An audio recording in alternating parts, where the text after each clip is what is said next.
est la seule créature sur terre qui est totalement consciente qu'elle mourra un jour, quelle que soit la durée de sa vie. Mais nous n'aimons pas parler de cette vérité.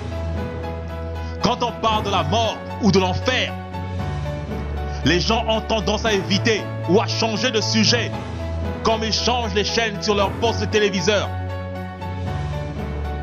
La vérité, c'est que la mort est toujours à notre portée. Chaque heure, 6461 personnes meurent dans le monde. Et vous et moi pouvons être les prochains sur la liste. C'est pour cela que nous devons explorer ce sujet. Que se passe-t-il lorsqu'on meurt? Certains diront que c'est la fin de l'existence. Oui, plus rien. D'autres diront qu'ils se réincarneront en d'autres créatures. Et d'autres pensent qu'ils se transformeront en une sorte d'énergie cosmique. Mais que se passerait-il si vous aviez tort? La Bible dit dans Hébreux 9, 27, il est réservé aux hommes de mourir une seule fois, après quoi le jugement. Saviez-vous que nous serons jugés selon le genre de vie que nous avons choisi de mener? N'oubliez pas, lorsqu'on parle de jugement, on juge toujours en fonction d'une loi. Et Dieu nous a donné ces lois. Mais nous vivons comme s'il n'avait pas donné de loi. Après la mort, il n'y a que deux options. Le royaume des cieux ou l'enfer. Ceci peut vous paraître étrange. Mais d'après la Bible, la plupart des gens vont en enfer.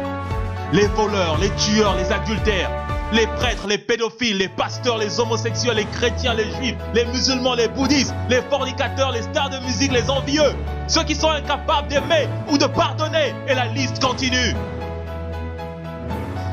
Jésus-Christ, de son vrai nom, Yeshua HaMashiach, notre Seigneur et Sauveur, nous a dit lui-même que la plupart des gens vont en enfer. En effet, dans Matthieu 7, 13 à 14, Yeshua dit: entrez par la porte étroite, car large est leur porte, spacieux est le chemin qui mène à la perdition. Et il y en a beaucoup qui entrent par là. Mais étroite est la porte, resserré le chemin qui mène à la vie. Et il y en a peu qui les trouvent.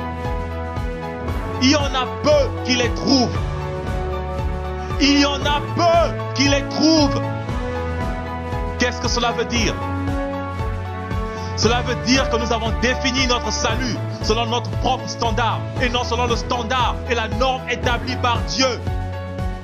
Car entrer par la porte étroite et marcher sur le chemin resserré demande beaucoup de discipline spirituelle et physique. Ce n'est pas en vivant dans la médisance, le mensonge, l'ivrognerie, la fornication, l'idolâtrie des musiciens de ce monde corrompu que vous rentrerez par la porte étroite et que vous marcherez sur le chemin resserré. Nous faisons parfois les choses pour plaire aux hommes, afin d'attirer les honneurs les uns des autres. Parfois nous pensons que parce que nous vivons une vie paisible et calme, ou parce que nous donnons de l'argent aux œuvres de charité ou à une église, que nous avons un ticket pour le royaume des cieux. Ces actions ne sont pas suffisantes. Et aussi, votre appartenance à une église ne vous sauvera pas non plus. Ce que Yeshua, notre Seigneur et Sauveur, attend de nous, c'est l'abandon total de notre vie à lui. Comme lui-même s'est abandonné totalement au Père Céleste à la croix pour nous sauver des flammes de l'enfer. Yeshua, celui que beaucoup appellent Jésus, a été clair sur le fait que même si vous utilisez son nom pour faire des œuvres grandioses, il n'en demeure pas moins que c'est seulement par l'obéissance à la volonté de son Père, Yahuwah, que nous obtiendrons le salut de nos âmes. Dans Matthieu 7, 21 à 23, Yeshua nous dit: ceux qui me disent Seigneur, Seigneur n'entreront pas tous dans le royaume des cieux, mais celui-là seul qui fait la volonté de mon Père qui est dans les cieux. Plusieurs me diront en ce jour-là, Seigneur, Seigneur, n'avons-nous pas prophétisé par ton nom? N'avons-nous pas chassé les démons par ton nom? Et n'avons-nous pas fait beaucoup de miracles par ton nom? Je leur dirai ouvertement, je ne vous ai jamais connu. Retirez-vous de moi, vous qui commettez l'iniquité. Yeshua est furieux contre ceux qui commettent l'iniquité. Mais qu'est-ce que l'iniquité? Il faut préciser que dans toute la Bible, le mot iniquité ou anomia en grec est toujours traduit comme la transgression de la Torah. La condition de celui qui est sans loi devant Dieu. Le mépris ou la violation de la loi de Dieu. Si vous relisez Matthieu 7, 21 à 23, vous comprendrez que Yeshua lance une mise en garde à l'égard de ceux qui vivent sans la loi de Dieu ou qui la transgressent, mais cependant pensent qu'ils sont les serviteurs du Seigneur parce qu'ils font des miracles ou parce qu'ils prophétisent. La Bible nous dit que c'est à cause de nos transgressions de la loi divine que le Messie est mort. Efforçons-nous donc de ne plus pécher. Il faut rappeler au passage que 1 Jean 3, 4 nous dit le péché c'est la transgression de la Torah. Alors ne transgressons plus la Torah ou les commandements de Dieu. L'apôtre Jean a aussi enseigné que nous devons garder les commandements de Dieu. C'est là l'objet de notre foi en Yeshua. Nous connaissons que nous aimons les enfants de Dieu lorsque nous aimons Dieu et lorsque nous pratiquons ses commandements. Car l'amour de Dieu consiste à garder ses commandements. Et ces commandements ne sont pas pénibles. Parce que tout ce qui est né de Dieu triomphe du monde. Et la victoire qui triomphe du monde, c'est notre foi. Une personne qui a triomphé du monde est capable de vivre selon la volonté de Dieu. Une personne qui vit selon les convoitises de sa chair ne saurait plaire à Dieu. Mais Dieu prend plaisir à la personne qui renonce aux convoitises charnelles. Car les passions de la chair sont l'une des principales causes de la perte du salut. C'est pour cela l'apôtre Paul dit, ceux en effet qui vivent selon la chair s'affectionnent aux choses de la chair, tandis que ceux qui vivent selon l'esprit s'affectionnent aux choses de l'esprit. Et l'affection de la chair, c'est la mort, tandis que l'affection de l'esprit, c'est la paix, la vie, car l'affection de la chair est inimitié contre Dieu, parce qu'elle ne se soumet pas à la loi ou à la Torah de Dieu, et qu'elle ne le peut même pas. Si vous ne vous repentez pas, l'argent que vous détournez aujourd'hui et que vous amassez aujourd'hui ne vous aidera pas en enfer. Les femmes ou les hommes avec lesquels vous couchez, vous forniquez avec, ne vous aideront pas en enfer. Votre orgueil, votre pasteur, les stars de cinéma et de musique que vous adorez aujourd'hui ne vous aideront non plus. Vos amis ne vous seront d'aucune aide en enfer. Si vous êtes incapable de pardonner même à la personne qui vous a fait le plus de mal, vous êtes en danger de vous retrouver en enfer. C'est maintenant que vous devez décider votre futur. Le royaume céleste ou l'enfer. La vie ou la mort. Choisissez la vie en Yeshua, mes frères et mes sœurs. Aujourd'hui, les églises sont occupées à vous aveugler, en vous enseignant pratiquement presque tout le temps à convoiter, à poursuivre les richesses et les trésors de ce monde corrompu. La doctrine de la prospérité est l'une des portes qui mènent en enfer. Cette doctrine de la prospérité est une forme pure d'idolâtrie. À quoi sert-il à un homme de vivre 90 ans dans l'opulence, de collectionner les maisons, les voitures, les femmes, les entreprises, les diamants, pour finir à la fin en enfer?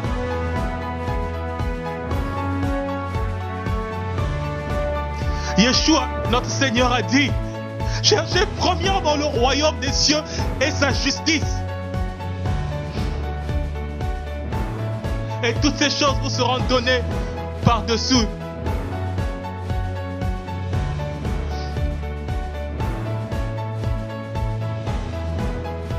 Yeshua a bien dit, cherchez premièrement le royaume et la justice de Dieu. Il n'a pas dit cherchez premièrement ces choses. Mais il a dit que ces choses vous seront données sans que vous les demandiez. La condition pour recevoir toutes ces choses, c'est de rechercher le royaume et la justice de Dieu. Comment rechercher le royaume et la justice de Dieu, me demanderez-vous? C'est en vivant selon les commandements de Dieu. C'est en détruisant chaque jour qui passe le péché dans notre vie. C'est en aimant notre prochain.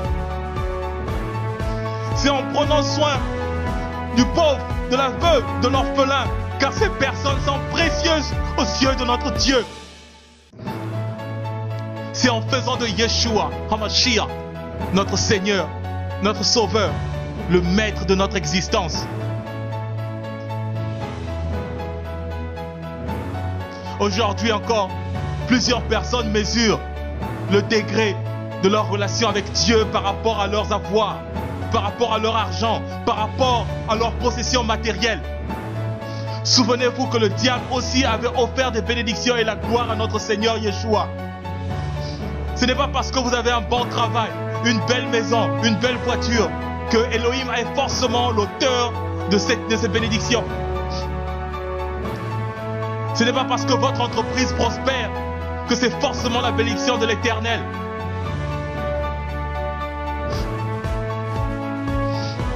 Souvenez-vous de la parabole du riche et de Lazare.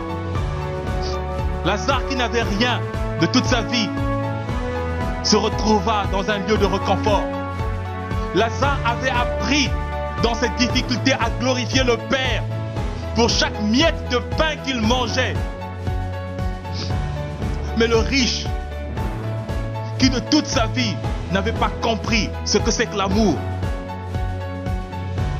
n'avait jamais pourvu aux besoins du pauvre. Et il s'est retrouvé en enfer dans les tourments. Le riche avait brisé la règle d'or. Tu aimeras ton prochain comme toi-même. Depuis les flammes de l'enfer, le riche a demandé au père Abraham d'envoyer quelqu'un prévenir sa famille, prévenir le monde que l'enfer est réel.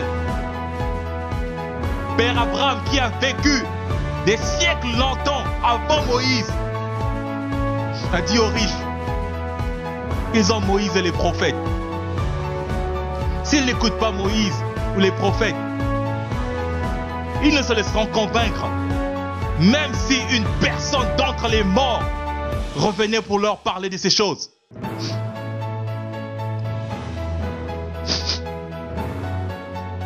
Père Abraham avait raison. Mais la prière du riche avait été exaucée. Yahuwah Elohim, notre Dieu a ressuscité Yeshua, notre Sauveur, d'entre les morts. Qu'est-ce que Yeshua a dit à ses disciples avant son ascension? Allez, faites de toutes les nations des disciples et enseignez-les à observer ce que je vous ai prescrit. Qu'est-ce que Yeshua avait prescrit à ses disciples? Il a dit à ses disciples, ne suivez pas les pharisiens qui marchent selon leur tradition, mais suivez la loi que mon Père a donnée à Moïse. Suivez ce que disent les prophètes. Lisez bien votre Bible. Le noyau de l'enseignement du Messie était de ramener le peuple israélite à l'obéissance à la Torah et de les éloigner des traditions humaines. Mais aujourd'hui encore, beaucoup d'églises enseignent l'iniquité en disant que la loi de Moïse et les prophètes ne sont plus valides. Mais Yeshua avait bien dit, ce monde et sa gloire corrompus passeront, mais ma parole ne passera point. Aujourd'hui, il y a toute cette pagaille dans les églises parce que nous avons rejeté la loi. Laissez-moi vous rappeler que le mot iniquité veut dire vivre sans la loi de l'Éternel, Adonai, ou transgresser la loi de Dieu. C'est ça l'iniquité. Il n'y a pas d'autre définition. Adonai Elohim, notre Dieu, dit dans Osée 4, 6, mon peuple est détruit parce qu'il lui manque de connaissance. Puisque tu as rejeté la connaissance, je te rejetterai. Et tu seras dépouillé de mon sacerdoce.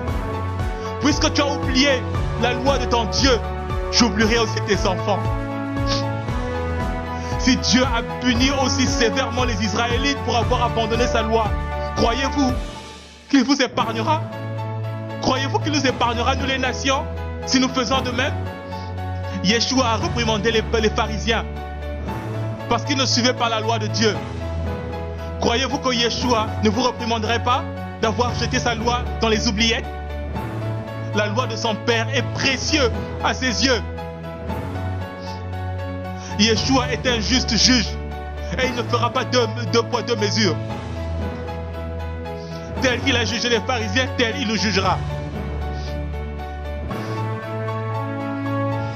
Les hommes peuvent se moquer et faire toutes sortes de blagues sur l'existence de l'enfer.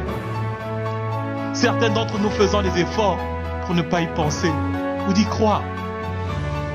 Mais il n'en demeure pas moins que l'enfer est bel et bien réel. Il existe bien. C'est un endroit réel. Un lieu de tourment et de torture perpétuelle.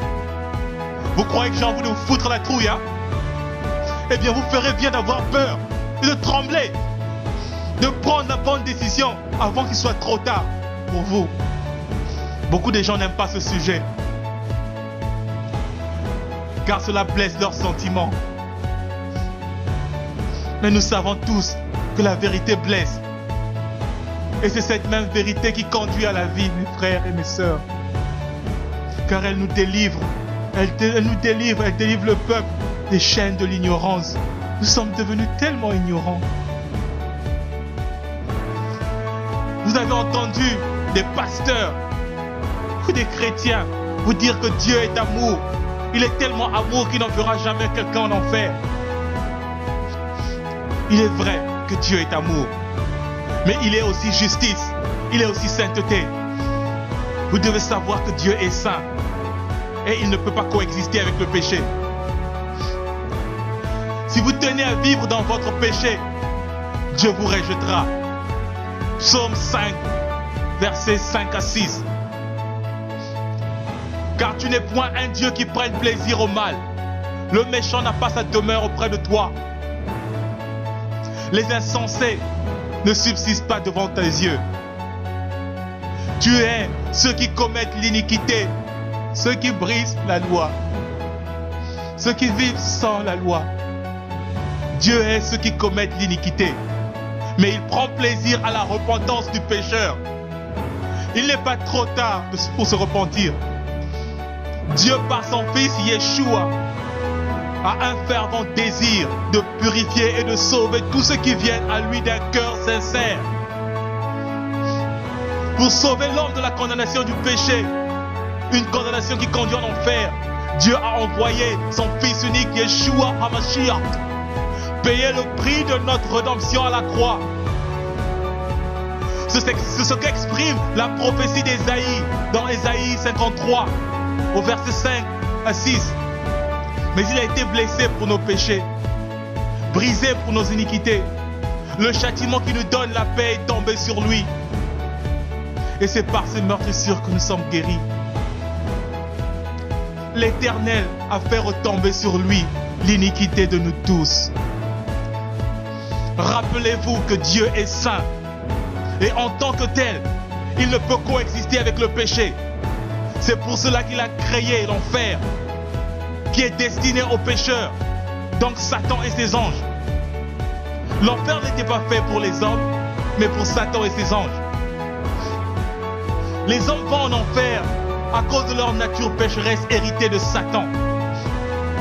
En effet, nous sommes menteurs, voleurs, orgueilleux. Nous sommes incapables de pardonner ou d'aimer. Nous sommes cupides et j'en passe. Tout cela, ce sont les traits de caractère de Satan, de la personnalité de Satan et des démons. Yeshua a dit, car c'est du dedans, c'est du cœur des hommes que sortent les mauvaises pensées, les adultères, les impudicités, les meurtres, les vols, les cupidités, les méchancetés, la fraude, les dérèglements, le regard envieux, la calomnie, l'orgueil, la folie. Toutes ces mauvaises choses sortent du dedans et souillent l'homme. Si vous reconnaissez avoir commis un de ces péchés mentionnés, ou que vous reconnaissez avoir vécu dans le péché, eh bien, cela suppose que vous ne marchez pas sur le chemin resserré. Alors vous êtes en train d'aller droit sur le chemin de l'enfer. Je sais que c'est une très mauvaise nouvelle.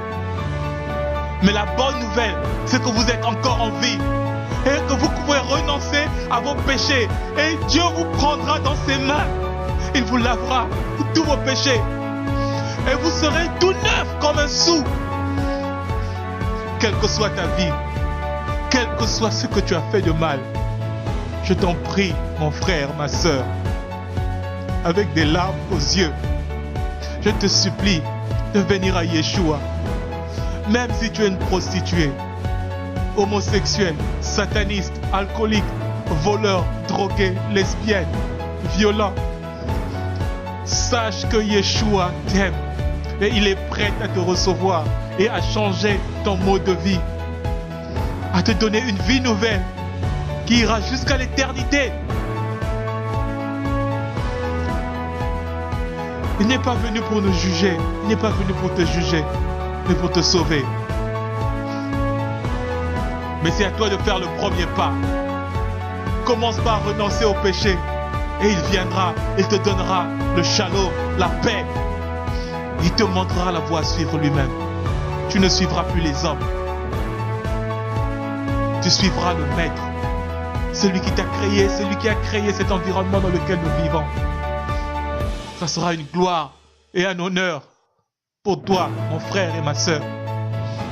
Yeshua est mort pour que tu n'ailles pas en enfer, mais pour que tu puisses avoir la vie éternelle auprès du Dieu amour. 1 Pierre 3, 18 dit: Christ a souffert une fois pour les péchés, lui le juste pour les injustes, afin de nous amener à Dieu, ayant été mis à mort quant à la chair, mais ayant été rendu vivant quant à l'esprit. Oui, Yeshua, le Messie est mort pour nous. Et désormais, nous avons l'espoir qu'en lui, le chemin du royaume céleste est ouvert pour nous. Quelle joie! Alléluia! Alléluia! Alléluia! La Bible dit: car Dieu a tant aimé le monde qu'il a donné son Fils unique, afin que quiconque croit en lui ne périsse point, mais qu'il ait la vie éternelle. Dieu en effet n'a pas envoyé son Fils dans le monde pour qu'il juge le monde, mais pour que le monde soit sauvé par lui. Celui qui croit en lui n'est point jugé, mais celui qui ne croit pas en lui est déjà jugé, parce qu'il n'a pas cru au nom du Fils unique de Dieu. Croire en Yeshua, c'est vivre comme il a vécu en obéissance à la Torah de son Père. Croire en Yeshua, c'est vivre selon ses enseignements. Croire en Yeshua, c'est obéir aux lois de Dieu. Croire en Yeshua, c'est avoir la foi que c'est par son sang versé à la croix que nous sommes sauvés de nos péchés. Croire en Yeshua, c'est produire des fruits dignes de la repentance. Croire en Yeshua, c'est aimer son prochain. Croire en Yeshua, c'est aimer Dieu de tout son cœur, de toutes ses pensées, de toutes ses forces. La loi a été donnée par Moïse, mais nous l'avons transgressée. À cause de nos transgressions, nous méritions la mort et l'enfer. Mais la grâce est venue par Yeshua le Messie, car il est mort pour nous. Maintenant, lèvons-nous dans la foi et obéissons à Dieu. Yeshua est venu par son sacrifice nous ramener à l'obéissance à son Père. C'est parce que nous étions désobéissants, c'est parce que nous étions rebelles qu'il est mort. Et aujourd'hui vous vous révélez à la loi? Vous dites qu'il n'y a plus de loi? Qui vous a dit ça?